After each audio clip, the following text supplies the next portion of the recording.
It's your boy the Muncher here, and today we are talking about how Embry-Riddle almost got shot up, and how I personally know the kid who tried to shoot up Riddle. Now this is not a video defending the man or justifying his actions, but purely my experiences with him and speculations on why he might have tried to do it. So the man's name is John Argus Haggins IV. Haggins was born on July 18th of 2002. In spring of 2020, Haggins graduated from Monsignor Edward Pace High School in Miami Gardens, being a student at Embry-Riddle Aeronautical University. He got his private pilot's license in October of 2020, and majored in aeronautical science to try to become a commercial pilot. My earliest encounters with John Haggins was in 2020, where he was well known. He was known as the kid who used to stack pallets into a large tower and light them on fire on the New Res 2 fire pit. And that went on every weekend until campus safety told him to stop doing it because it was a hazard. And during that time, I knew Haggins as a friend and had him both on Instagram and Snapchat. He was a nice and respectable person, and I wanted to be his friend. He was the person you would call and he would actually help you out. Haggins had a pretty bright future ahead of him. Haggins and I would eventually start talking less and less, and we would just swipe up on each other's Snapchat stories and just comment.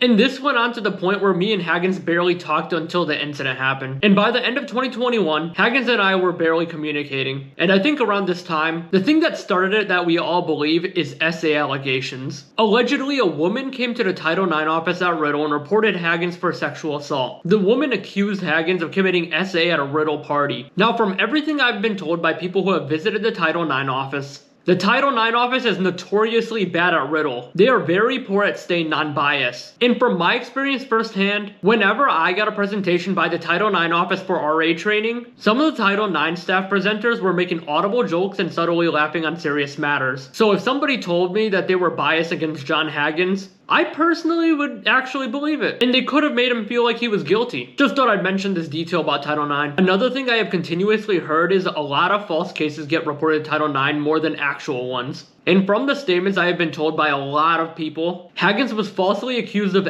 SA and no further discipline came from the school. But the damage was already done. His mental sanity began to spiral down a dark path. His normal grades began to decline throughout all of his classes. The social stress of losing friends over this was taking over, and people who didn't know him began to avoid him because of the rumors. All because of allegations that weren't proven true or false. Society is cruel sometimes. Over a span of a year and continuous decline of mental health, Haggins' GPA had fallen under a 2.0 and he had been placed on academic probation. Many days leading up to the main incident happening, Haggins talked a lot about it to his friends that he wanted to buy a gun that would fit in his backpack. Haggins would then sell his favorite truck in private sale for money to buy a collapsible Cal-Tech sub 2000 rifle from a private seller. Additionally, Haggins bought 5 stock magazines with a capacity of 17 rounds, a 6th mag that was extended to 32 rounds, a scope, hearing protection, and of course, who buys a toy without batteries? Haggins had also bought hundreds of rounds of 9mm ammo. Now this next timeline isn't completely clear of which snaps were sent on what day.